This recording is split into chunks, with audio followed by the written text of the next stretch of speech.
Fellow freedom fans, David Alan Carmichael, Preservative Talk Radio. I promised, I did. Before I went to the break, I said, I'm going to look up a law, and whether you're a religious person or not, or let me just say, whether you consider yourself to be a religious person or not, or somebody's interested in religion, I think whether you consider yourself that here or not, this matters to you. I'm taking the issue of religion and government and any conflicts that are between somebody as a burden of their religion and the burdens that Congress is imposing on society. And when they conflict, well, what's the answer? Some of you may think, well, religion, too bad, so sad. It's just a crutch. You're making it up. Oh, no, it's evolving. See, it's part of our evolving into a higher plane. See, we're evolving into being religious, so you should be really on board with this. So it doesn't matter what your view is here. If there's a conflict in law, what is the right way to go? What's the right way to think? What's the right way to do something, notwithstanding what you feel or your predisposed prejudice? So I'm going to go back in history here a little bit, but I'm going to take an issue of religion because there's a statute called the Religious Freedom Restoration Act, and it brings up a very important aspect of government. It's called governmental interest. Governmental interest. This issue of religion and its conflict, and if there's a conflict with Congress or your state, wherever it is, it brings this issue of what the purpose of government is. It brings it as you heat up precious metal and the dross rises to the surface, and hopefully you do it so much so to purify this precious metal that the dross comes to the surface. How do you get the dross to the surface? You need a little heat. And we get a little heat. We experience heat when government intentions or government actions or government requests conflict with somebody and their convictions, strong convictions of religion. That's the heat that's bringing dross to the surface. So let's just skim this dross off the top here. So the way I'm going to do it is I'm going to address this Religious Freedom Restoration Act, and then I'm going to go to this thing called governmental interest, and that's what we're going to do. So let me go ahead and hear this, a mandate from Congress. Government shall not. Wow! Government shall not. That means Congress shall not substantially burden a person's exercise of religion. That's it. So you've got the First Amendment. It says, establishment and the free exercise, la, la, la, la, la. But here it's putting in positive law a mandate from Congress talking about government. That means Congress itself. It's talking about the executive.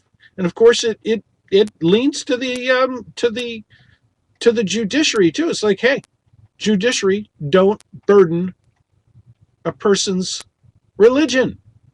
And it just made me think of something. Sometimes the courts declare something as a burden of somebody's religion. They say, oh, go ahead and do the following thing. Well, wait a minute. That's up to a jury to decide, not you.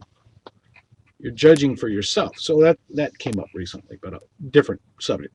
Government shall not substantially burden a person's exercise of religion, even if the burden results from a rule of general applicability. Too bad, so sad, government. No matter how oppressive you desire to be, how much you become very emotionally satisfied and the amount of pleasure that just goes from head to toe. Those of you who find statism as specifically as like, oh my goodness, this is a religious experience. What's the term? Uniform application and uniform compliance. Oh my goodness, that is just a religious term to me. It causes me to worship. In my case, in the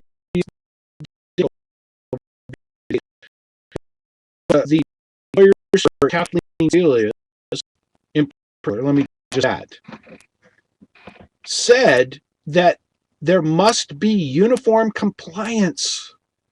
That is the compelling interest of government, is uniform compliance. Is that the interest of government? Is that what the governmental interest is? That the purpose of government? Uniform compliance? Stalin would think so. Mao Zedong would think so. Hitler would think so. Uniform compliance, is that the purpose of government? Many of us think it is. Those of us who call ourselves religion, call ourselves religious or even Christian, and hold to this thing, submit to every ordinance of men, blah blah blah blah blah, uniform compliance. If it's not the purpose of government, do so. To yield to that would actually, even in religion, be sin. And even in civil society, it is unlawful to partner with such a thing. Uniform compliance is not the purpose of government. Shocker! Hello! Uniform compliance is not the purpose of government. Government shall not substantially burden a person's exercise of religion, even if the burden results from a rule of general applicability. Listen, this law is neutral toward religion, and it applies just generally. It's just the function of government. It's just part of the police power. It's just part of what we do. So we can't just have some exceptions for religion. Well, here Congress has gone crazy on us. They've said government shall not substantially burden a person's exercise of religion. Well, what is substantially? There's another question. We're not going to go to substantially here. But it turns out, okay, exception. Now, here's an exception. There's one instance. Okay, here's the mandate. But just like there are rules of general applicability to society that you can make exceptions for religion if it's a substantial burden on religion, then that law won't apply to you. So there's an exception that can be made. Well, here's an exception. The government shall not substantially burden a person's exercise of religion, even if the burden results from a rule of general applicability. Exception, the government may substantially burden a person's exercise of religion only if it demonstrates. Oh, there's a word, demonstrates. Demonstrates is actually, in law, it's not just like a preponderance of the evidence. It's like clear and what's the term? I'll figure it out later. But there's like, it's like 80, it's not beyond a reasonable doubt is not demonstrate, but preponderance of the evidence, 51% weight is not demonstrates. Demonstrates is clear and convincing evidence. That's what it is. Take to a jury and clear and convincing, persuasive evidence that you are sold on the idea. You can have a reasonable doubt, but you're pretty much sold on the idea. That's demonstrating something. Government may burden a person's exercise of religion only if it, with clear and convincing persuasive evidence, that application of the burden to the person is in the furtherance of a compelling governmental interest. What is a compelling governmental interest? To many people, every interest of government is a compelling governmental interest. So this is where people go into a little schizophrenic, just kind of meltdown, and kind of it's like, it's kind of one of these things where your right brain and your left brain aren't communicating to one another, and you actually go into like a legal and moral seizure. I can't do that. Uniform compliance. We're not supposed to be having church and state, so we can't have the government yielding to the church. There's a lot of things that are conflicts, and basically, evil men do not understand justice. And the more depraved we are in our souls and our brains and everything, the less likely we are to understand these things. So I'm going to try to reintroduce the absolute truth to you with regard to the purpose of government today. No matter what you think, and this is being recorded, so you can go back and analyze it and call me at 888-248-2046 and tell me how much of a kooky nut I am. So here we go. We finally down to this compelling governmental interest. What is a compelling governmental interest? And let me put this in layman's terms. The purpose of government, if we go back to the Declaration of Independence, government is instituted for these purposes. Protect life, liberty, and this was kind of ambiguous. It says the pursuit of happiness. Well, I sadly have done the homework, and when Jefferson used the term pursuit of happiness, I had happened to read the things that he was reading, a 80-year-old document by John Locke, who said that the pursuit of happiness even was a property right. The pursuit of happiness is a property right, that you have property in the freedom to just do the things that you want to do as a natural human, as somebody in nature. So the pursuit of happiness is a property right. So I'm going to back this up. I'm going to kind of contextualize this Declaration of Independence. Effectively, the purpose of government is instituted to protect your life, your liberty, and your property. So a compelling governmental interest is one that protects somebody's life, protects somebody else's liberty, and protects somebody else's property. So government may substantially burden your exercise of religion only if your exercise of religion injures or works to the injury of another person's life, another person's liberty, or the other person's property. That's the compelling governmental interest. So government person, lawyer, judge, beggarman, thief, if somebody's religion is not intruding on another real person's liberty, another person's life, another person's property, then you have no compelling governmental interest. It's a general interest for the convenience of society generally. So even if you have a general interest in society, you cannot take your power of the sword and intrude upon somebody's religion, which is a property right, by the way. So where does religion, is government instituted to protect religion? Is religion somebody's life? Well, yeah, eternal life. Is somebody's liberty, is religion somebody's liberty? Well, yeah, where the Spirit of the Lord is, there is liberty. Is religion somebody's property? Yeah, talk about a pursuit of happiness. You know what Jesus said? Happy are you when you're persecuted and reviled for my name's sake. Happy are the meek, for they shall inherit the earth. So your pursuit of happiness, right, is a property right. Your religion is a property right. Your religion is a life right. We know, Revelation 21:8. But the cowards, the unbelieving, etc., etc., etc., life and liar and all liars shall have their part in the lake which burns with fire, which is the second death. Jesus said, I came that you might have life and have it abundantly. And he talked about obedience. He said, if you obey me, how do you know you're my disciples if you obey me? So it is a matter of life. So government, therefore, I propose to you that government has a compelling governmental interest to protect every man in his religion. It's a property right. It's a liberty right. It is a life right. And what's interesting about religion, it is so important that it encompasses all three of those aspects for which government has been instituted. Wow. David Alan Carmichael, whoa, while you're settling your brain there. You can give me a call, 888-248-2046, 888-248-2046. This is Commercial Talk Radio. I'm upsetting things right now. I'm upsetting the table. I'm upsetting the dishes. I'm upsetting people's perspectives. I'm upsetting people who have in great piety intentions of religion that would say, oh, you must obey the government. No, the government must obey God. Oh, no, separation of church and state. The church must obey God. Everybody must obey God. Whether you like it or not, it's recorded in the annals of our law from the inception of this country and before. Government is subject to the Creator and his rules.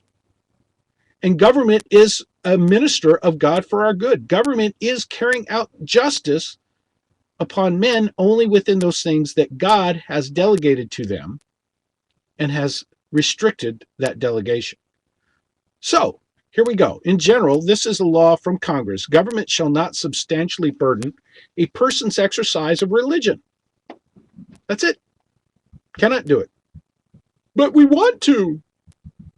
It's not fair. How come everybody else has to obey? Because everybody else is relying upon government as their God. As it could be. Not in every case, but sometimes it is that way. But that's not fair. How come they're not paying the tax? Well, because maybe they're not taking up the benefit. Maybe they're relying upon God and his divine intervention for their survival, and not relying on society. We're going to come back, I said, and I'm going to read something. I'm going to read a story. Story time. I may give you a story in real life today. I don't know. I have no idea. The number is 888-248-2046. David Alan Carmichael, Preservative Talk Radio. Keep tuning into this Copperhead 1240, broadcasting from Radio Free Saudi Daisy, Tennessee, and heading out of town, tuned to 9:10 a.m. and 11:90 a.m. as you go west and northwest. North by northwest. We'll be right back.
Oh, I'm supposed to turn this together. off. Want to learn something sweet, fun, and cultivated? Ballroom dancing is a gratifying way to spend an evening.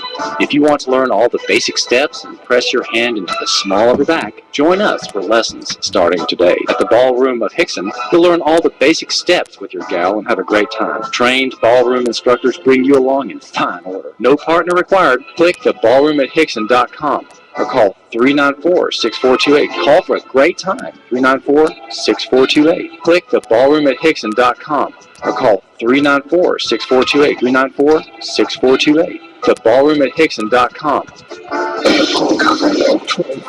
Southern Rock, kicking country, Tennessee talk. The Man Radio Station, hunting, fishing, NASCAR, Tennessee talk, Southern Rock, kicking country. Copperhead 1240, 1190, and 910 a.m.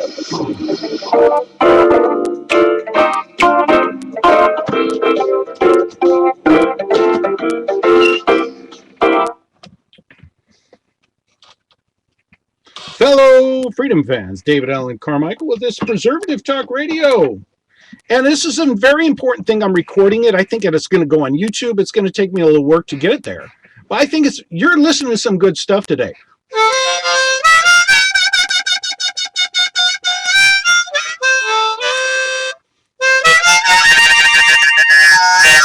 Yeah, I got to do it. Love that blues. Nobody's fool. And I'm going to be talking about the compelling governmental interest. What is it and all that kind of stuff. But first, children, it's story time. Everybody gather round. And those of you on camera, I don't have on channel 2 or channel 18, I don't have a little picture book, or I would read a line and then I would move the book across the camera. That way you could look at the pictures. I guess I could go to the maps or something, but I'm going to read something. This really happened.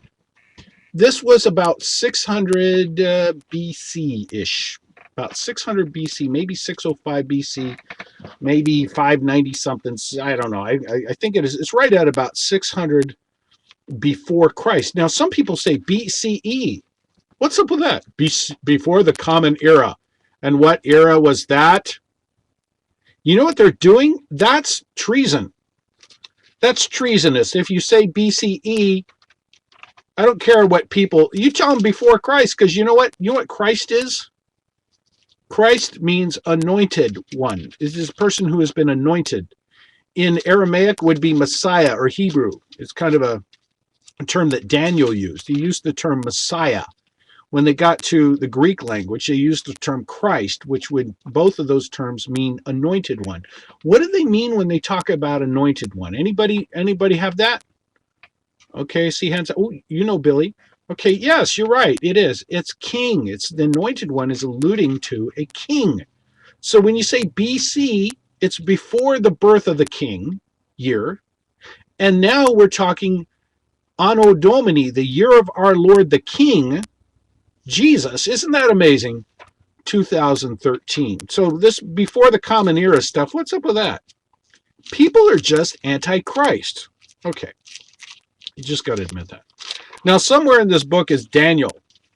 And I got one of these study Bibles. So, you know, normally I got to have my little Bible and I kind of cheat and I kind of know where it is.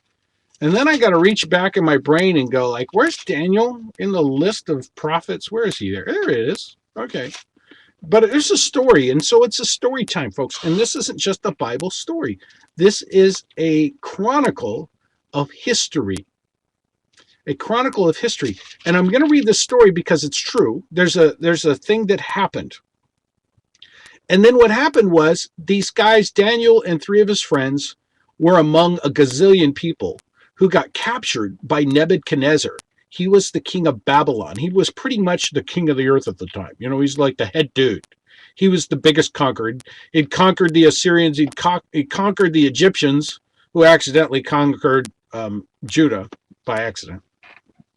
But, you know, it's like they went out to war, had a battle, and, oh, man, now we're stuck with you. It's like U.S. conquered Germany by accident. You know why Hitler goes out and attacking everybody? We have to fight back. Oh, my goodness, we didn't want Germany. We didn't want Japan. We didn't want to have control over the earth. But these knuckleheads attacked us. So that kind of happened to Judah. And they attacked Pharaoh, King Necho of Egypt. And he accidentally won. And so he was stuck with them. And then, of course, Nebuchadnezzar conquered Egypt. So he was stuck with these Judeans. And they weren't paying the tax. So he just got tired of it. And he conquered him. He came in and tore down their city. And he took the best of them home captive. He said, let's find the best here and we'll take them home with us. Hey, here's some select young men. Look at these guys. They can serve us and we'll be pretty proud of ourselves to have these guys serve us. So that's the backdrop to this story, but I'm going to read it. This is right out of the Bible. And this is not religious radio. Everything's religious, but this is not religious broadcasting. In the year of the reign of Jehoiakim, king of Judah, Nebuchadnezzar, king of Babylon, came to Jerusalem, and besieged it. And the Lord gave to Jehoiakim, king of Judah, into his hand, and some of the articles of the house of God, which he carried into the land of Shinar, to the house of his God, and he brought the articles into the treasure house of his God. It was a tax seizure, is what it was. He had a lien on these guys, and then he levied them because they weren't paying up. I mean, let's face it. In fact, later we find out that when somebody else was being an upstart in that area of Babylon area, somebody said, hey, king, these guys are rebels. And if you look back in history, they wouldn't pay their tax. And they were referring to actually this time that we're talking about right here. It's just interesting stuff. Then the king instructed Ashpenaz, the master of his eunuch, it can be a very eunuch experience, to bring some of the children of Israel and some of the king's descendants and some of the nobles, young men in whom there was no blemish, but good-looking, gifted in all wisdom, possessing knowledge, and quick to understand, who had, I wonder if they gave him like an ASVAB test or something, who had ability to serve in the king's palace, and whom they might teach the language and literature of the Chaldeans. And the king appointed for them a daily provision. Now, this is where it gets tricky. You know, these guys were kosher, okay? Daniel, Hananiah, Azariah, and Mishael, they were kosher. They only ate kosher food, all right? If it's kosher, I'll take it if it's kosher. Little matzah, little chicken soup, that's fine. But if it's not kosher, I'm not going to take it, okay? So, and I'm doing that. I can do this, man, because it's part of my culture, okay? And the king appointed for them a daily provision of the king's delicacies. Okay, he said, here's the king's menu. Now, the question, ta-da, is it kosher? Ooh. And the king appointed for them a daily provision of the king's delicacies and of the wine which he drank, and 3 years of training for them, so that at the end of that time they might serve before the king. It's boot camp. Or officer training. Now from among those of the sons of Judah were Daniel, Hananiah, Mishael, and Azariah. To them the chief of the eunuchs gave names. He said to the name Daniel, the name Belteshazzar, to Hananiah, Shadrach, to Mishael, Meshach, and to Azariah, Abednego. But Daniel purposed, now watch this. So here's guys, they've been recruited, they're conscripts. They've got to go to the chow hall, and every day they got to march them into the chow hall. For 3 years, they're in training. I don't know if they're going to learn advanced electronics or whatever. They're going to learn the laws and the language and the culture, and they're going to assimilate them into this culture. But Daniel purposed in his heart that he would not defile himself with the portion of the king's delicacies. If it's not kosher, I'm not eating it. Nor with the wine which he drank. Therefore he requested of the chief of the eunuchs that he might not defile himself. Now this is where we're going here, folks, with the law of the land in America. And what is a compelling interest of government? What if the government asks you to do something and with great intentions? They're going to, and the king Nebuchadnezzar had an intention. He says, and we'll find out what that is. But was it to oppress religion? No. He actually had a good purpose. He had good intentions. But Daniel said, wait a minute, it's not kosher. It's not. If it's not kosher, I'm not going to eat it. And that's appropriate. Is it not right? It's okay. If it's not kosher, we're not going to touch it. Okay, we're not going to eat this goyim stuff here. It's not going to happen. So, and it's totally appropriate. So if it wasn't kosher, he wasn't going to eat it. Now here's the conflict. What do we do? Hey man, the king has said, thou shalt eat this fruit. Thou shalt go to the chow hall, and thou shalt eat, and thou shalt get healthy and wealthy and wise, and you're going to do what the king's. And this is the king. Do you realize if the king says it back in this day, guess what? We didn't have appeals courts. If the king says it, you do it. So it's a conflict. Let's see what happens. So therefore, what Daniel did is he made a request for religious accommodation.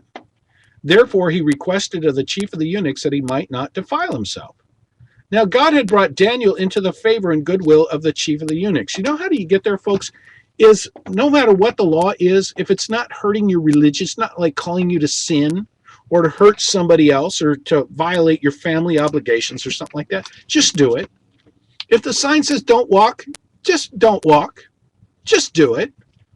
Okay? Just if you can. And you know what? You will be finding yourself in favor with even the chief of the eunuchs.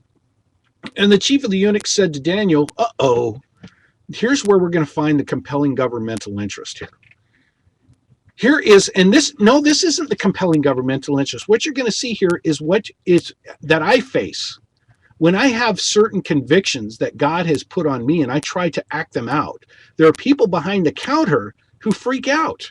They're like, I'm going to lose my job if I don't use the power of the sword to force you into this situation. I fear my job. I fear my head. And I've had people do that. And reason they would reject me. They would make sure I can't have medicine. They'd make sure I can't have a driver's license. They make sure that I can't have a bank account. They make sure that I can't do anything for this particular rule of government that is actually just administrative convenience. But nonetheless, I fear my lord the king, who has appointed your food and drink.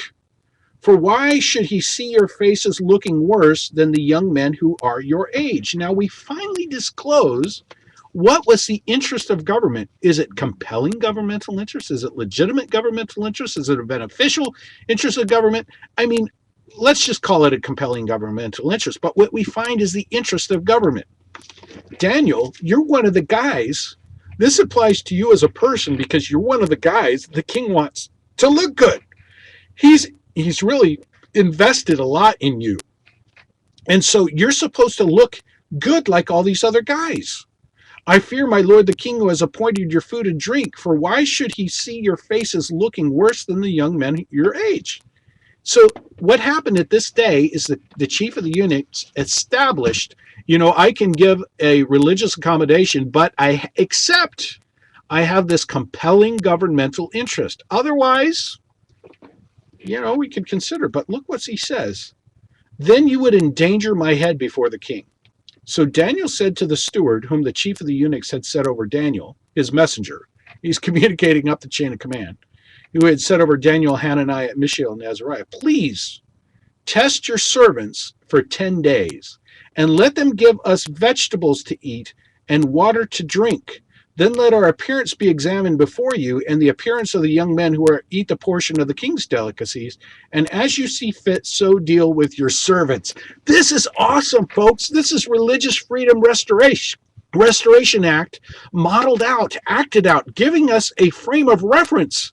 This is one of those things that tells me our freedom comes in proportion to our faith. If we would actually, crazy enough, look to the Bible and see how to apply law, our freedom for America would be just huge. I mean, literally, it comes down to this. It's a sound mind. It's like, well, what are you trying to do? I mean, is your desire to make sure we're loyal and there's uniform compliance? Is that really your desire? Or are you really trying to accomplish something? What are you really trying to do? I mean, really trying to do? It may be that you're trying to make it look like you're trying to accomplish something, but really your goal is statism, is worship of the entity of the government. That may be really what your desire is, and you're just using this little mechanism as an excuse. But if you're really operating in truth as a minister of God for our good government, then there's probably a purpose. You're probably using this as a tool to obtain an end that is the benefit of all people and society in general, not just for the sake of statist worship. Is that possible? So look what Daniel does. He says, okay, you want us to look good. Tell you what. And I'm going to read a law of Congress right here. Remember I said this Religious Freedom Restoration Act, government shall not substantially burden a person's exercise of religion, even if the burden results in a rule of general applicability. Okay, you got a good purpose. Your purpose isn't uniform compliance for the sake of statist worship. No, it isn't. You've actually got a goal in mind that's ultimately generally good for society. But there's an exception. Government may substantially burden a person's exercise of religion only if it demonstrates that application to be in the furtherance of a compelling governmental interest. But you know what? But wait, there's more. And so only if this governmental interest exists, and two things here, two logics. So all you electronic experts, you got to have two logic level ones here. This is an AND gate. The gate will not energize unless both obligations are fulfilled. So you got a logic level 1 on both leads to this AND gate, electronics experts, or it won't turn on. It can burden religion only if it demonstrates absolutely there is a governmental interest, and it's the least restricted means of furthering that compelling governmental interest. So stick with us. We're going to talk about governmental interests. What really are? We talked about what the governmental interests are. Now we're going to go to, if there's a conflict, what is a least restrictive means? What are you talking about? David Alan Carmichael, Preservative Talk Radio, on this Copperhead 1240, broadcasting from our towers, Radio Free, Saudi Daisy, Tennessee, 1240 AM WSDT. And of course, with our friends, WEPG 910 AM South Pittsburgh and WSDQ 1190 Dunlap. We'll be right back.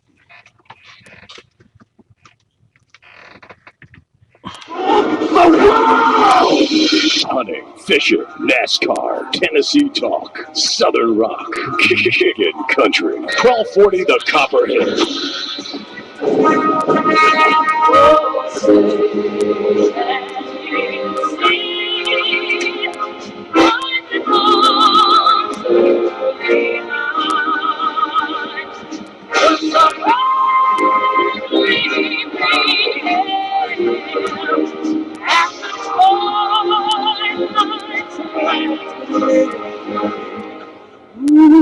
Oh,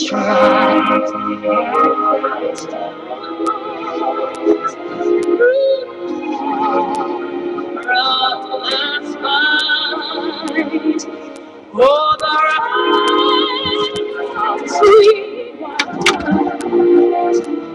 was so close to stray.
The Man Radio Station. Hunting, fishing, NASCAR, Tennessee Talk, Southern Rock, Kickin' Country. WSDQ Dunlap, WEPG South Pittsburgh, The Copperhead, WSDT Saudi Daisy, Chattanooga.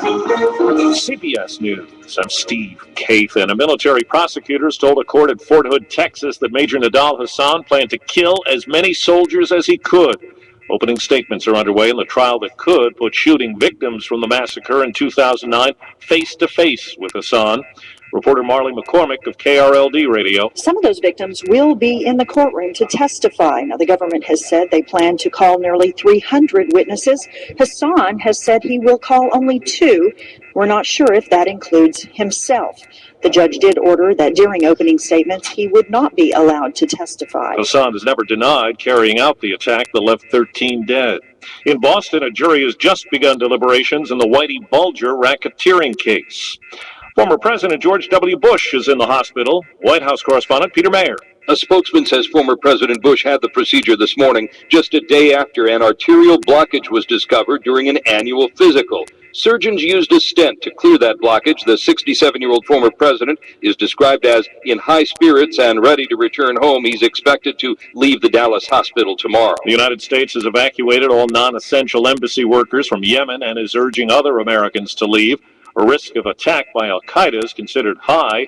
A drone strike in Yemen today killed 4 suspected terrorists. Former counter-terror official Phil Mudd. People who take the step to contemplate the murder of innocents for a political cause don't turn back. If we don't take them off the battlefield, whoever they are, they'll come back. A Pennsylvania man's been arraigned on charges after the town meeting shooting last night in the Poconos that left 3 dead. The suspect, Rockney Newell, has a long-standing dispute with the Ross Township supervisors. They condemned his property. Reporter Lori Monteforti, a judge asked Newell if he owned property at the hearing. He said, "No, they stole it from me." Problems with the computer check-in system have caused headaches for flyers on certain airlines. They handed out a little slip of paper that kind of just said, hey, take your stuff out of your bag that's important because you may have your flight be canceled. CBS News travel editor Peter Greenberg. There's very little manual override available except to handwrite tickets and handwrite boarding passes, but that depends on the airline even having a record of the reservation. The problems caused more than a dozen flight delays in Seattle and Los Angeles late yesterday. It could take months for Alex Rodriguez's appeal to play out. He was suspended along with a dozen other players by Major League Baseball in the latest doping scandal. John Heyman of CBSSports.com on the kind of argument A-Rod can make. His case, from what I hear, is that he deserves less than Braun. Ryan Braun, the slugger from the Brewers, got a 65-game suspension. He had a failed test last year. Alex's case is that he has never failed a test, never been suspended before. His suspension, as it stands now, is 211 games. Wall Street, the Dow is down 128 points. This is CBS News. The Copperhead, 1240, Southern Rock, Kickin' Country, Tennessee Talk. The Man Radio Station. Copperhead, 1240.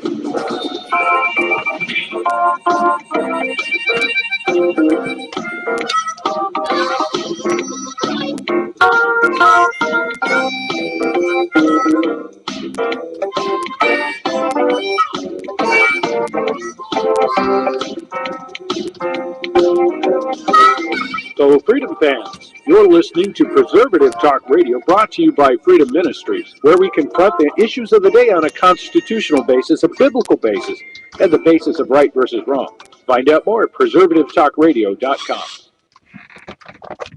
Fellow Freedom fans, David Alan Carmichael, number is 888-248-2046. Of course, yes, I will entertain a call from you. I am busy right now doing something. Right now, radio, I'm talking. So I actually have a subject matter that we're going to. This is a keeper. Yes, it will be posted eventually to preservativetalkradio.net. Because this is a keeper, I think I'll probably end up putting it up on Ustream as well. This is a keeper discussion. This is very important. This is fundamental. This is substantial. Hey, you guys notice I got a thing in the news about the guy, the murderer, alleged murderer in Texas? Assam Chop? No, that's a guy on, I'm sorry, that's a guy on Bugs Bunny. Also, Saskatchewan? Whatever the password was. Yes, no, the guy in Texas, the alleged murderer who killed 13 or shot 13. I mean, it's alleged murder. It seems like he's probably the guy that did it. Seems that he didn't leave the room and everybody, like, caught him. Now, if your religion, if your personal passions, let's just say if your personal passions give you a desire, if you have this appetite to exercise and demonstrate something where you're injuring somebody else in their, what did they say on Independence Day? Life, their liberty, or their property, their life, liberty, even their property right, even to the extent of their pursuit of happiness. That's not good. Even if your passion desires to murder them, to shed their blood. Maybe your passion, your appetite, incites you to invade their life, liberty, and property right and do something physically for your whatever gratification it is. That is unlawful. That is not protected. You are injuring somebody. Government has a compelling governmental interest to make sure you do not exercise your appetites and your passions to the hurt of somebody else, whether it's a passion of religion or a mere debased, depraved, degenerate mankind. That's it.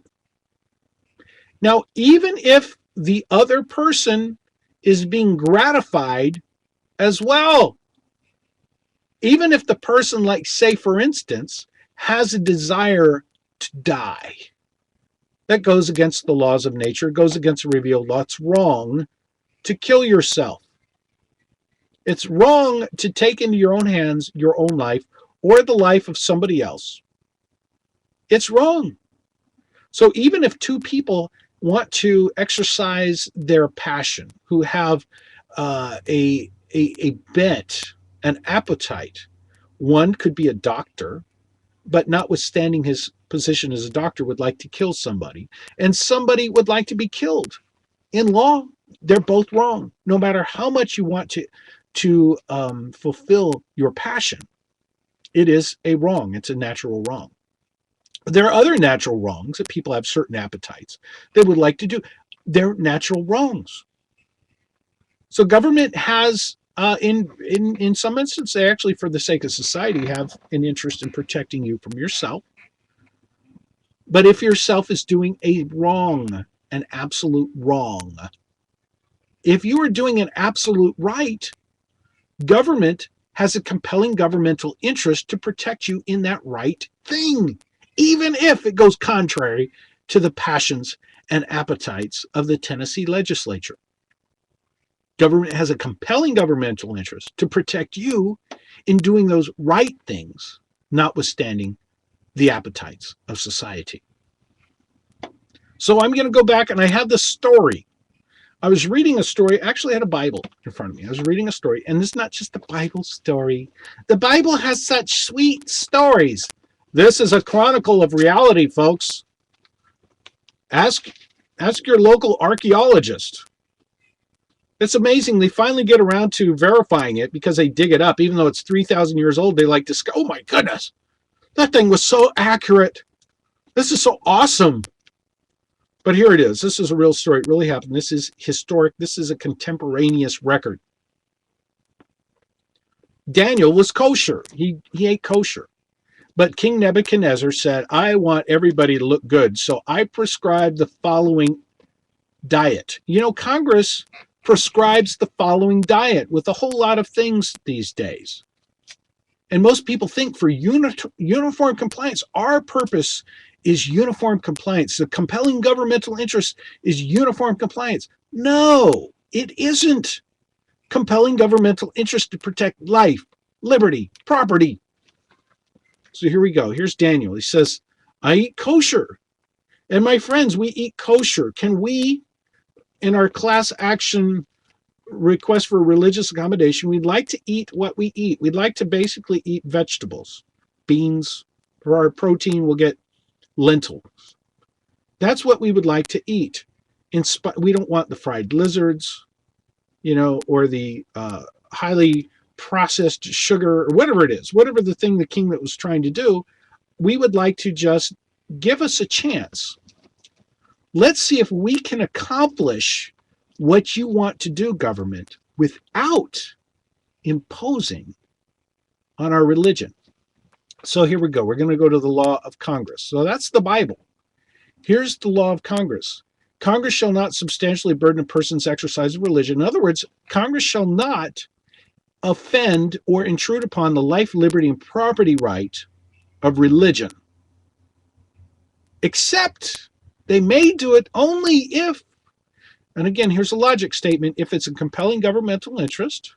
So in this case, you're supposed to look good, and it is the least restrictive means of furthering that compelling governmental interest. What I'm seeing across the land, and you don't know about it, you're hearing about it from me here first at Preservative Talk Radio from 12:40 a.m. as our primary broadcasting, and in partnership with 9:10 a.m. and 11:90 a.m. You're hearing it first. Government is going around the country thinking that anything they think, anything they'd like to do is a compelling governmental interest. They're wrong. They're depraved. They're degenerate.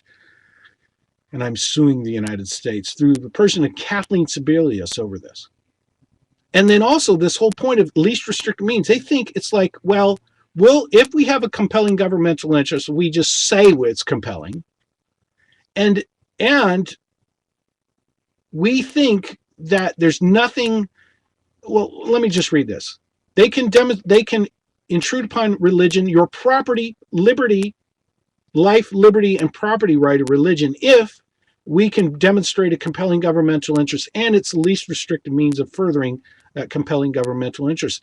And they think that, well, what's the least restrictive means? What is least restrictive to our government? What they don't understand, because they're corrupt, vicious, and degenerate, this isn't written so that the government will find some accommodation that's least restrictive to itself. It's that they find the accommodation that's least restrictive to the exercise of the life, liberty, and property right of religion. Least restrictive, because a compelling interest of government is to protect a person in their life, liberty, and property rights of religion. So they must exercise their powers, they must spend their money, they must burn their calories to make sure whatever it is they're doing is least restrictive to the person. So that's an interesting thing, and that's what is in our case in the United States District Court right now. What I've done is I've said, hey, court, here we have this compelling governmental interest test and least restrictive means, but it's not defined anywhere. It's not defined in the statute. I've never seen it defined in a court case. I can anecdotally connect dots and tell you what it is. So I've actually you can go to davidalancarmichael.com, not to elevate myself. I just had a domain name that was reserved, and I had a free web page that I still had the opportunity to put a domain name on. And somebody said, I want access to your documents. I say, okay, I'll put it on the internet. Well, I have a domain name available and a web host available. Let me just stick it in that. And it's catchy. You can find out where to go, davidalancarmichael.com, and you can read the stuff. And this is really, really, really, really, really, really good stuff. You're going to see a lot of technical stuff, because the first thing we're addressing, we made a complaint, and then both governments, Virginia and Kathleen Sebelius, made motions for dismissal. Oh, just ignore this, court, for the following reasons. So my first response to them is, the first portion of every response is very technical, addressing the technical issues, the reason why it can't be dismissed, because they didn't fulfill their burden of attacking my complaint. And it's very technical. And then I get to the point where I start to describing that this is the issue. The issue is, does the government, what is the purpose of government? And I actually go and explain to the court that the purpose of government, the compelling governmental interest, is protect me and my religion. It is life, liberty, and property. Life, liberty, and my pursuit of happiness, which is a property right. That is the intention. That is the very purpose of government. And so for government to be interrupted in that, the government, you can't interrupt government in that mission. You can't. So even if your religion says, oh, I need to interrupt the government, no, they can't. They can't get away with it. They're out protecting people's life, their liberty, and their property. That's their purpose. So if your religion or your political passion or your strange appetite intrudes upon that vital, compelling governmental interest to protect life, liberty, and property, then you have to just step aside and get out of the way. But if your religion does not intrude upon that, government has a compelling interest to protect you in it. If what you are doing is right, and you have a right to do it, the government has an obligation to protect you in it, and to make sure any burden that they would have on you would be any other, let's say, an equipoise, any balancing interest to protect somebody else's property rights. They are compelled to protect you in your life, liberty, and property right of religion. They're compelled to protect other people in their life, liberty, and property rights of religion or whatever else. So if your religion says you must sacrifice a cow on Wednesday afternoon at 2:00, you can't do it in your neighbor's yard. It's night. Okay, you're sacrificing a cow. And we have a requirement that every time a cow gets sacrificed, these particular religious or these particular regulations are adhered to. Well, if their regulation doesn't interfere really, keeping you from killing your cow at 2:00 in the open air, maybe it may be. They say, well, because little kids will freak out, you're going to need to put a fence around your cow killing. That's reasonable. In other words, you're going to protect the life, liberty, and property rights of the 8-year-old who happens to be walking by and who is loves cows. But they can't say, no, we need to have this law that nobody is allowed to sacrifice a cow except for the certain conditions according to our regulations, because we need uniform compliance, because we got to make sure that everybody sacrifices their own particular religious preference for our statism. No. And that's what we're seeing today, folks. And that's where it's time for every one of us to stop and check our brains and say, what do we think? Are we mad at people who get religious accommodations because they're not doing uniform compliance?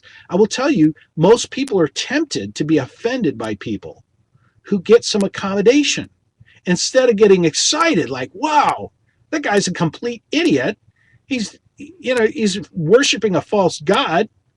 But isn't it good that it is so important to protect people in their life, liberty, and property right, even of religion? Isn't it important that we have such an awesome institution of government that even the kook is protected and it's not hurting anybody? It's one guy out of 40 million who's not complying with this generally applicable regulation, and nobody's getting hurt. Nobody gets hurt. Well, how does he get away with it? How come? Well, because you're not a loopy nut. Okay? You're normal. You're like everybody else, and it doesn't hurt you to comply with the generally applicable rule. And we see that it generally helps society in general. It's not hurting anybody. It's not intruding. Can you show us where this nut, for the purposes of religion, is actually hurting anybody? No, then we have to yield. We have to believe that it's possible that this, what we think is a kook, is actually the one person who's actually obeying God. And he's accountable to God on Judgment Day. If he's being a nut and violating God's laws, it'll get taken care of eventually. But if he's the one that's obeying him, I don't want to be judged for using the power of sword to try to get him to disobey. David Alan Carmichael, Preservative Talk Radio. Hot topic today, number 888-248-2046.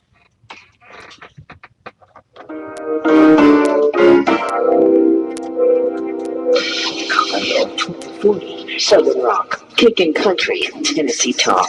The Man Radio Station. Hunting, fishing, NASCAR, Tennessee talk, Southern Rock, kicking country. Copperhead 1240, 1190, and 910 a.m. Any way that you kill somebody when they're innocent and defenseless is detestable. My biological mother was 7.5 months pregnant when she had a saline abortion, which was meant to burn me both inside and out. And the doctors have also said that I should be blind and all of these horrendous things. Praise the Lord, the abortionist was not on duty the moment that I came into the world. Praise the Lord, the abortionist was not on duty the moment that I came into the world. I was actually delivered in an abortion clinic. Had he been there at the time, he could have ended my life with strangulation, suffocation, or leaving me there to die. But a nurse called an ambulance and had me transferred to a hospital. Had he been there at the time, he could have ended my life with strangulation, suffocation, or leaving me there to die. So then I was placed in the incubator, weighing 2 pounds, and they said I would die. And yet I just kept on living. You love your hometown. Are you interested in free markets, in local economy? Do you hope that Chattanooga can survive the next meltdown, the next chain of disasters in the national economy? What's the best way to live out the ideals of self-government and self-determination? Join me, David Toulis, at Nuganomics.com, weekdays 1 to 3 at 1240 Copperhead AM. Nuganomics.com. It's the home of love your neighbor, buy local. A great slogan. Expect very warm and humid weather through the afternoon. An isolated shower or thunder shower pop up, but they'll be pretty widely separated. Highs into the upper 80s tonight. Muggy lows 70 to 73, with scattered showers and storms more likely for the midweek. Highs into the mid and upper 80s. Check out CVS Pharmacy. Attention Medicare members with diabetes. CVS Pharmacy continues to accept Medicare Part B coverage for diabetes testing supplies. Stop by your local CVS Pharmacy today. And I'm WDEF News 12 Chief Meteorologist Patrick Ford. To enjoy today, the Man Radio Station. I will rule the world! Hunting, fishing, NASCAR, Tennessee talk, Southern Rock, kicking country. 1240 The Copperhead. CBS News. I'm Steve Kathan. A military prosecutors told a court in Fort Hood, Texas, that Major Nidal Hassan planned to kill as many soldiers as he could. Opening statements are underway in the trial that could put shooting victims from the massacre in 2009 face-to-face with Hassan. Reporter Marley McCormick of KRLD Radio. Some of those victims will be in the courtroom to testify. Now, the government has said they plan to call nearly 300 witnesses. Hassan has said he will call only 2. We're not sure if that includes himself. The judge did order that during opening statements, he would not be allowed to testify. Hassan has never denied carrying out the attack that left 13 dead. In Boston, a jury has just begun deliberations in the Whitey Bulger racketeering case. Former President George W. Bush is in the hospital. White House correspondent Peter Mayer. A spokesman says former President Bush had the procedure this morning, just a day after an arterial blockage was discovered during an annual physical. Surgeons used a stent to clear that blockage. The 67-year-old former president is described as in high spirits and ready to return home. He's expected to leave the Dallas hospital tomorrow. The United States has evacuated all non-essential embassy workers from Yemen and is urging other Americans to leave. A risk of attack by Al-Qaeda is considered high. A drone strike in Yemen today killed 4 suspected terrorists. Former counter-terror official Phil Mudd. People who take the step to contemplate the murder of innocents for a political cause don't turn back. If we don't take them off the battlefield, whoever they are, they'll come back. A Pennsylvania man's been arraigned on charges after the town meeting shooting last night in the Poconos that left 3 dead. The suspect, Rockney Newell, has a long-standing dispute with the Ross Township supervisors. They condemned his property. Reporter Lori Monteforti, a judge asked Newell if he owned property at the hearing. He said, "No, they stole it from me." Problems with the computer check-in system have caused headaches for flyers on certain airlines. They handed out a little slip of paper that kind of just said, hey, take your stuff out of your bag that's important because you may have your flight be canceled. CBS News travel editor Peter Greenberg. There's very little manual override available except to handwrite tickets and handwrite boarding passes, but that depends on the airline even having a record of the reservation. The problems caused more than a dozen flight delays in Seattle and Los Angeles late yesterday. It could take months for Alex Rodriguez's appeal to play out. He was suspended along with a dozen other players by Major League Baseball in the latest doping scandal. John Heyman of CBSSports.com on the kind of argument A-Rod can make. His case, from what I hear, is that he deserves less than Braun. Ryan Braun, the slugger from the Brewers, got a 65-game suspension. He had a failed test last year. Alex's case is that he has never failed a test, never been suspended before. His suspension, as it stands now, is 211 games. Wall Street, the Dow is down 128 points. This is CBS News. The Copperhead 1240, Southern Rock, Kickin' Country, Tennessee Talk. The Man Radio Station. Copperhead 1240.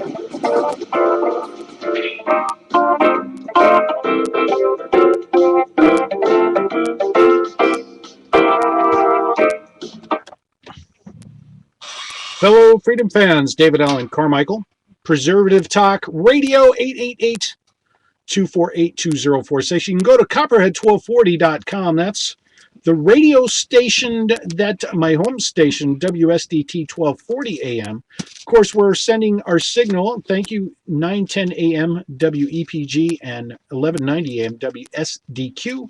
And of course, with those Bledsoe guys in the cable TV thing, Channel 2, Channel 18. That's the charter you want to follow to get to some video while you listen. You see my smiling face. I'm smiling.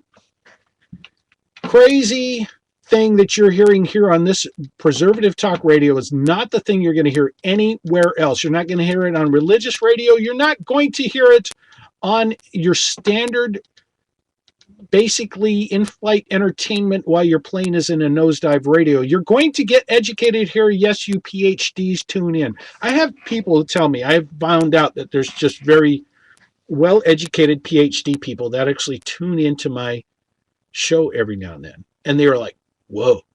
Okay, so that's good. That's good. That means I'm making me think. So what I'm doing is having me think in public. So you join me. That's what we're doing here at Preservative Talk Radio. I was talking about compelling governmental interest. I read a story that is a true story of history that was recorded in the book of Daniel, which is in the Bible. And it talks about Daniel, Hananiah, Azariah, Mishael being kidnapped, for a good reason. And King Nebuchadnezzar ordering what their diet would be. And guess what? The menu was not kosher.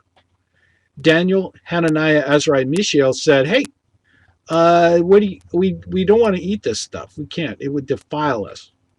And the servant who was in charge of making sure they eat said, wait a minute, you're going to have me. I'm going to die. If you don't do this, I'm going to get in trouble for not holding you accountable to the menu. And they said, well, what's the purpose? Well, you're supposed to be looking good, man. We're going to make sure that, imagine the king's servants looking like bad. Like you're starving or something. He said, well, why don't you watch? Let's just try it out. Let us eat kosher. We'll give you an alternative menu, and it's not going to hurt the chef. We've got taxpayer money that's coming in that's already there. It's not going to hurt. It's money that's spendable. And the cook can either be sitting on his hindquarters or he can be cooking. So have him cook this stuff. In fact, we'll eat it raw, whatever it is.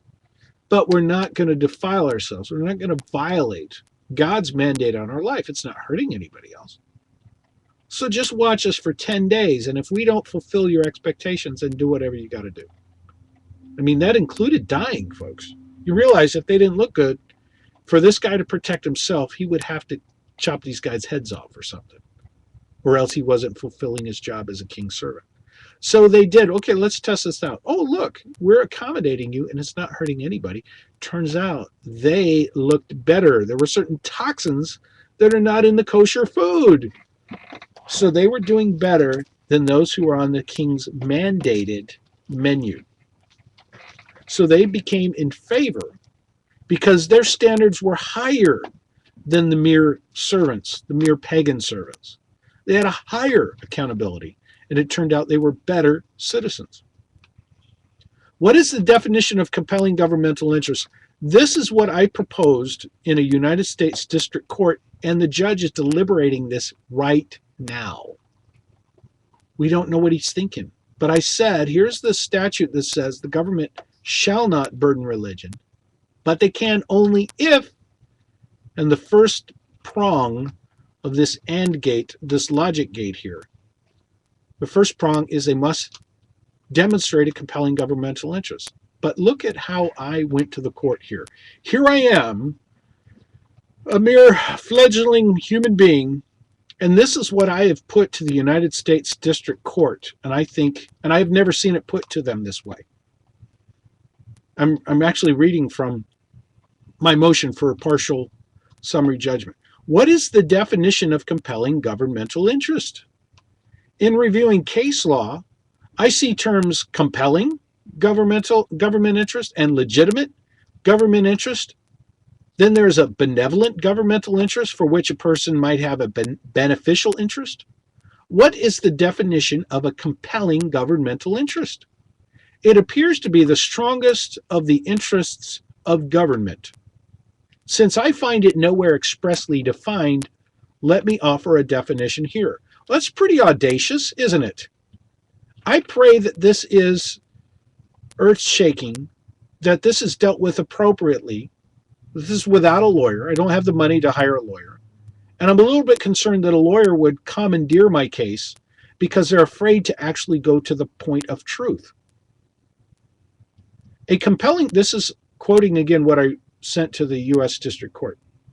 A compelling governmental interest is one where the government has a duty to a person to protect their life, liberty, and property rights from the insults and injuries by another person. This is what I put to them, to the U.S. District Court. A compelling governmental interest is one where the government has a duty to a person to protect their life, liberty, and property rights from the insults and injuries by another person. Is that true? Did I clearly define that? Is that a true statement? Am I a goofball? What's the purpose of government? So now I continue to say, protecting persons and society by punishment of wrongful actions, mala in se, those are wrong in their nature, that's mala in se. Protecting persons and society by punishment of wrongful actions, mala in se, revealed their natural wrongs. That's something in the Bible that says, thou shalt not kill. That's what that is. And nature says, thou shalt not kill. All right? We're trying to protect our life. If we protect our neighbors around us, that protects our life. Protecting persons in society by punishment of wrongful actions, malice in se, comma, revealed their natural wrongs, comma, is what I consider a compelling governmental interest. Protecting persons in society from injuries by other persons. Protecting persons in society by injuries by persons, by wrongful acts of persons. That's a compelling governmental interest. And then I went on and defined a legitimate governmental interest. What's the difference? So a lot of times you'll read a case law and you go, oh, yeah. You don't understand that these words actually have weight. Compelling governmental interest is one of those absolute purposes of government. So in nature, according to the Bible, according to just the institution of government in nature, and that's what the Declaration of Independence was talking about. Governments are instituted for these purposes. Governments are instituted to protect life, liberty, and the pursuit of happiness, they said in the Declaration of Independence. That's in nature. Governments are instituted to do the following thing.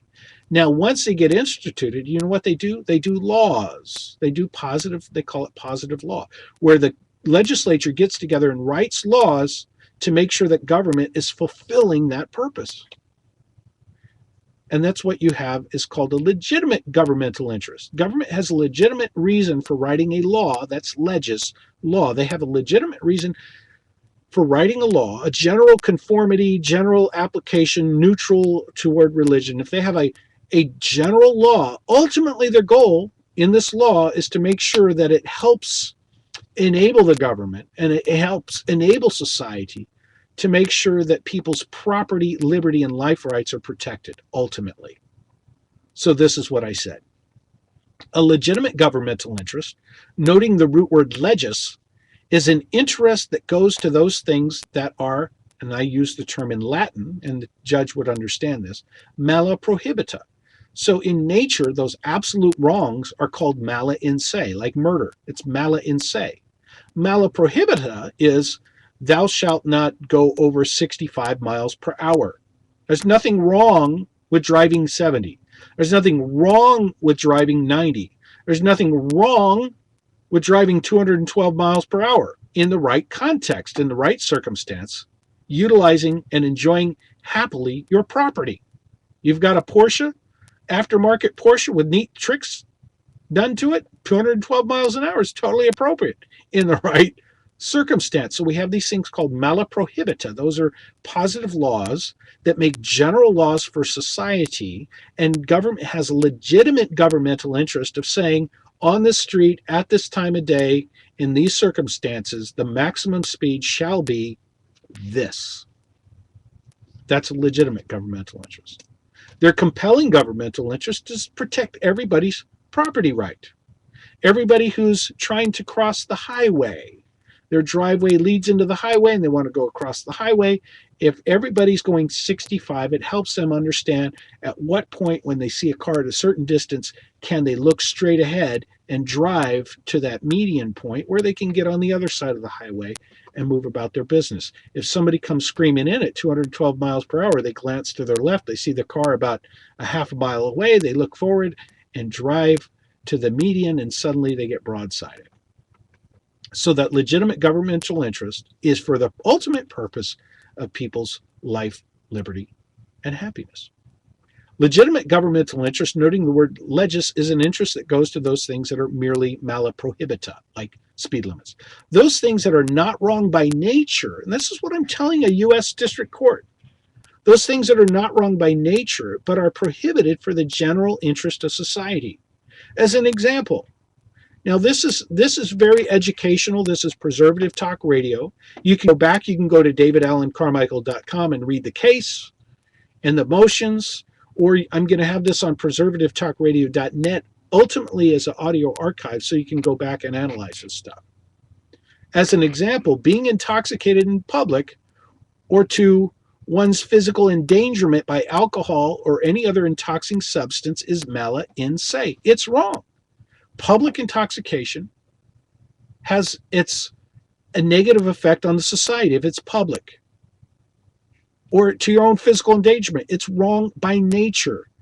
Being intoxicated in public or one's endangerment is mala in se. It's wrong by nature. It damages the health, welfare, peace, safety, and morals of each person who is exposed to its public display. So that's mala in se. That's a wrong. Government has compelled, and I'm not quoting here the case, but government is compelled to keep an intoxicated person from injuring the property rights of the sane, sound-minded person who's trying to enjoy their day without loopy, intoxicated people out in public. It has a compelling interest to protect people in and the society and its rights to not be exposed to that wrong. To prevent, and here's my case, to prevent the likelihood of public intoxication or physical endangerment, positive laws making certain things legislative wrongs, mala prohibita, are enacted, such as restrictions to the import, export, purchase, acquisition, consumption amount, age of user, and place of consumption of intoxicating substances. Mala in se acts are not natural rights, they are natural wrongs.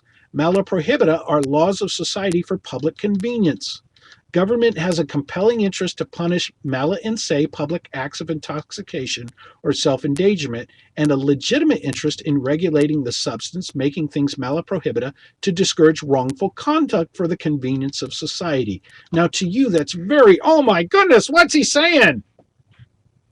I'm actually describing to a court the difference between a compelling governmental interest and those things that are just sort of generally beneficial that don't meet the standard. In other words, if society, for the general benefit of society, wants to make a rule, and that rule intrudes upon religion, the silly rule has to yield. It is not a compelling governmental interest. It's a legitimate one, ultimately for good purposes, but not so much so that it has it's if somebody's purpose of religion isn't ultimately hurting somebody's property rights, your silly rules that are just nice for society have to yield. We have been abandoning that, folks. And people don't realize that this protection of religion is critically important for everybody's rights. If we're not protecting religion, nothing is protected. We have completely succumbed to the status god that has the power of the sword to intrude upon your life for any whim of the particular group of elite or a little aristocratic club that happens to be in power at the moment. And there is no freedom. If in religion you are not free, in this country, protected by the power of the sword in your religion, all things are lost. I'm David Alan Carmichael. I call this Preservative Talk Radio. I'm going to engage these issues, whether you like it or not, on a constitutional basis, a biblical basis, the basis of right versus wrong. Sometimes it's painfully heady. Sometimes it's painfully calorie burning. How else are we going to preserve our society? By just checking? We're going to preserve our society by checking our brains out at the door? I don't think so. Phone number here, 888-248-2046. Go to davidalancarmichael.com and read the case, the motions especially. Memorandum in supporting partial summary judgments. Good stuff.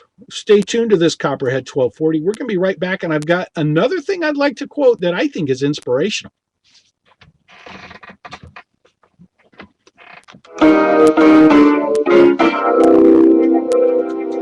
Not the mama, not the mama, not the mama. The Man Radio Station. Not the mama. You do that one more time and I'm going to throw you across the room. Hunting, fishing, NASCAR, Tennessee Talk, Southern Rock, Kickin' Country. 1240 The Copperhead.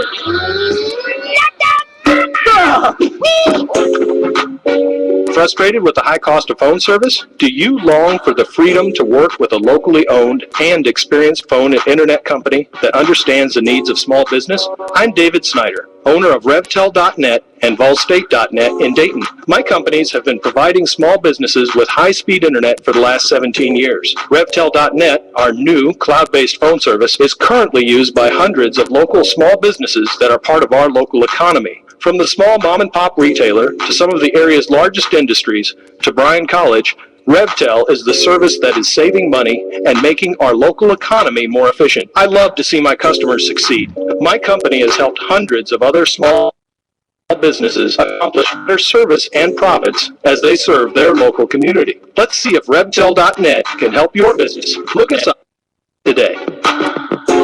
Copperhead 1240, Southern Rock, Kickin' Country, Tennessee Talk. The Man Radio Station. Hunting, fishing, NASCAR, Tennessee Talk, Southern Rock, Kickin' Country. Copperhead 1240, 1190, and 910 a.m.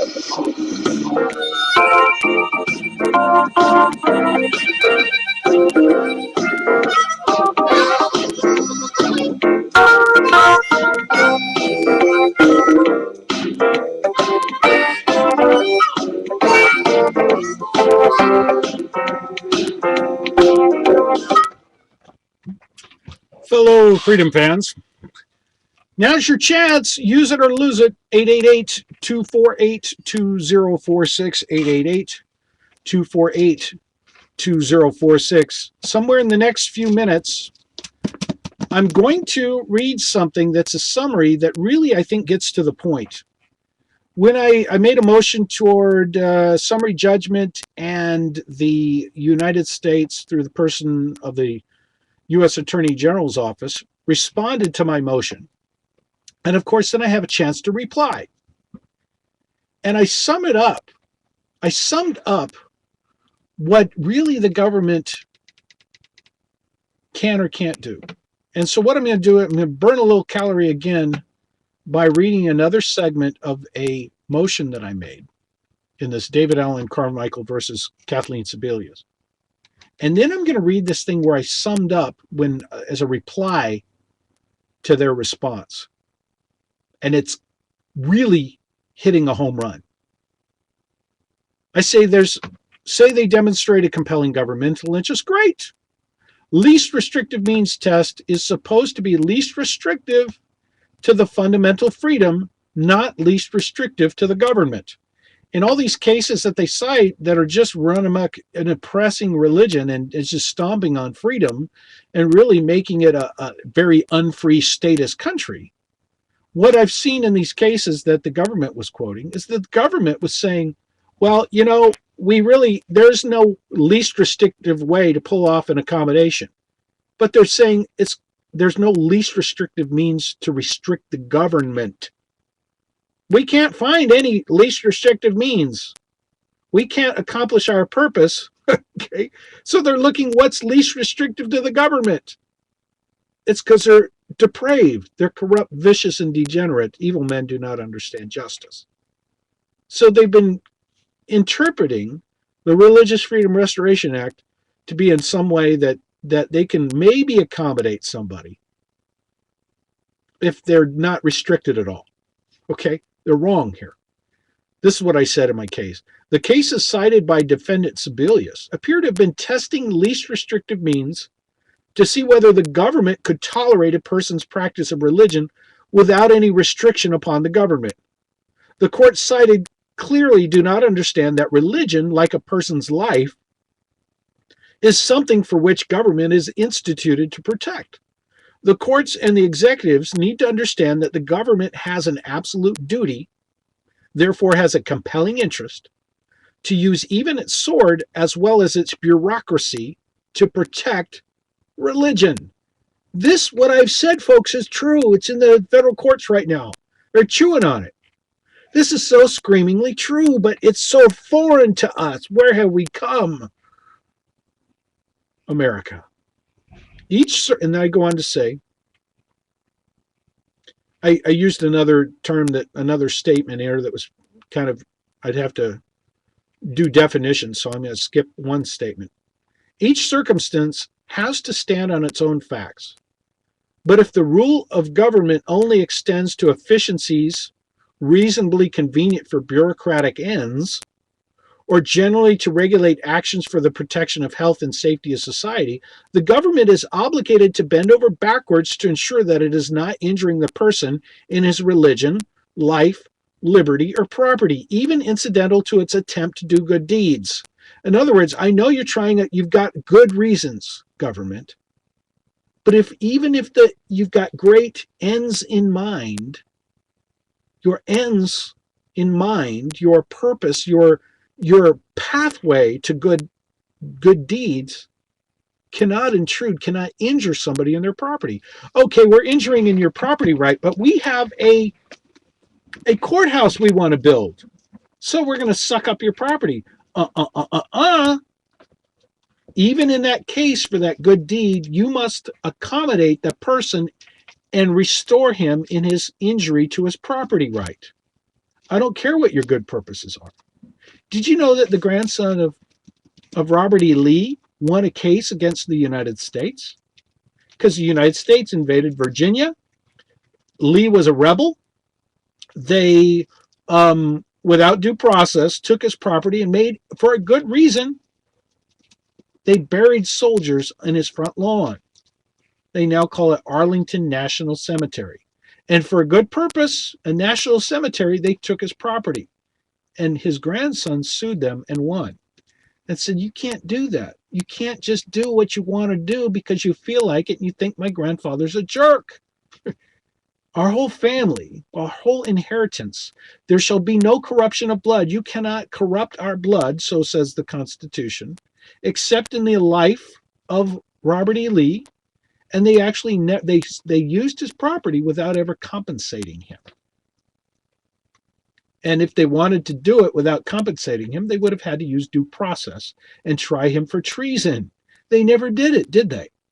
So you can't just steal his property even during his life unless you're going to try him for treason and then have a jury convict him. Caesar, the people, need to weigh in on it. But that didn't happen. So Lee's grandson sued them in federal court and won and got his property restored. Not the National Cemetery, but money. In other words, we're gonna correct you for the injury that we've done to you. So now I'm going to go, and this is the thing that sums it up. The government responded to my motion for summary judgment, and then I get to reply. And this is how I replied. This, I think, as I read this, just even today, I thought, this is good stuff. Though society, Congress, the court, or a bureaucracy might think it convenient, they cannot subject, this is even somebody who's a murderer, this is somebody who's treasonous, this is somebody who's just done the most vile things. Even in that case, the government is limited in their authority. They cannot exercise power that goes beyond the authority granted them. Though society, Congress, the court, or bureaucracy might think it convenient, they cannot subject the violator to cruel and unusual punishment such as starvation. So even a criminal, folks, they cannot do the following thing, even as a punishment to the crime. They cannot subject him to punishment such as starvation and torture. They cannot invade his home without the proper warrant. Even if he's a murderer, they can't do that just because they think it convenient.